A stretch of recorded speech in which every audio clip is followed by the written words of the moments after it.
All right, we got Peter Pan, Chapter 9, Kite and the Bird. The boys had lost both Peter and Wendy. They found the empty ship and sailed it home. Peter, Wendy, they shouted as they sailed through the lagoon. Only the mocking voices of the mermaids answered them. As the boat left the lagoon behind, silence fell, and then came a feeble cry. Help! Help! Two small figures were leaning against the rock. The girl had fainted and lay on the boy's arm. With the last of his strength, Peter pulled Wendy up to the rock, and they lay down to catch his breath. He saw the water rising and that they would drown, but for the first time in his life, he felt helpless. A mermaid caught Wendy by the feet and began pulling her into the water. Peter managed to draw her back, but he told her the sad news. We are on the rock, but it is growing smaller. Soon the water will cover it. We must go, she said, still not fully understanding the terrible situation they faced. Shall we swim home or fly? Do you think you could swim or fly as far as the island, Wendy, without my help? She confessed that she was too tired. Peter moaned. What's wrong? She asked, beginning to worry. I can't help you, Wendy. Hook clawed me. I can't fly or swim.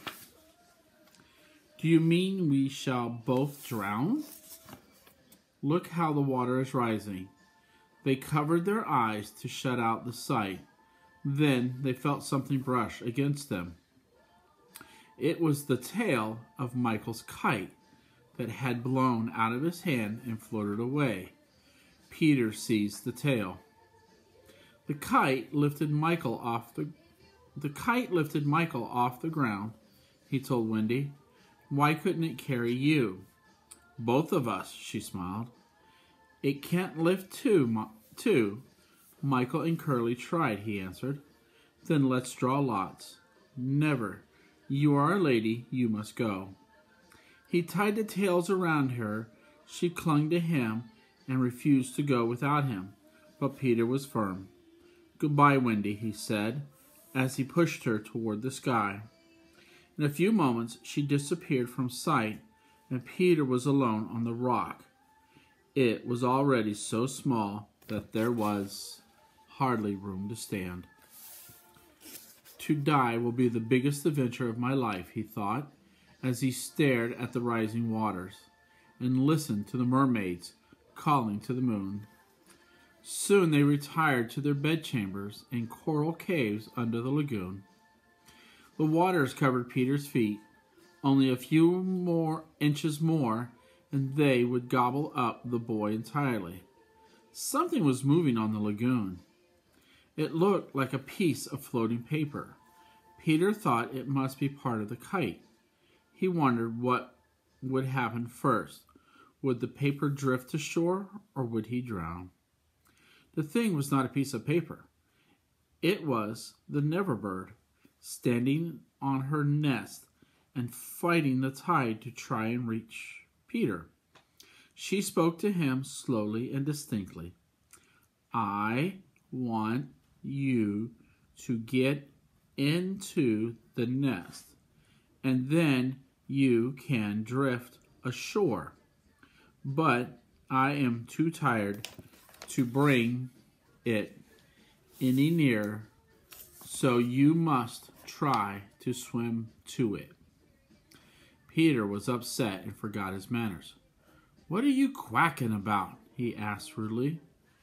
The bird repeated her message, and Peter snapped at her again. Finally, the bird lost her temper. You dumbhead, why don't you do as I tell you?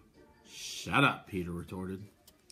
Nevertheless, the Never Bird was determined to rescue him. With one last mighty effort, she pushed the nest against the rock. Then she flew upward, abandoning her eggs, so that he would comprehend her message. Finally, Peter understood. He clutched the nest and waved his thanks to the bird as she fluttered overhead, waiting to see what he would do with her 2 large white eggs. Peter remembered that there was a stave on the rock that some pirates had driven into to mark the site of buried treasure. The boys had discovered the gold and jewels and liked to toss them around for fun.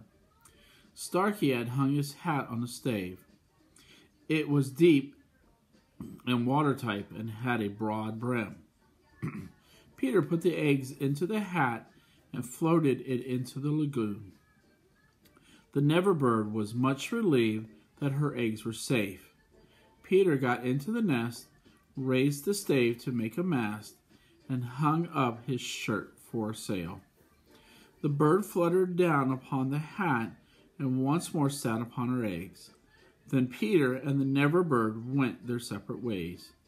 Peter reached the underground house almost as soon as Wendy arrived by kites. The end of chapter 9. Love you guys.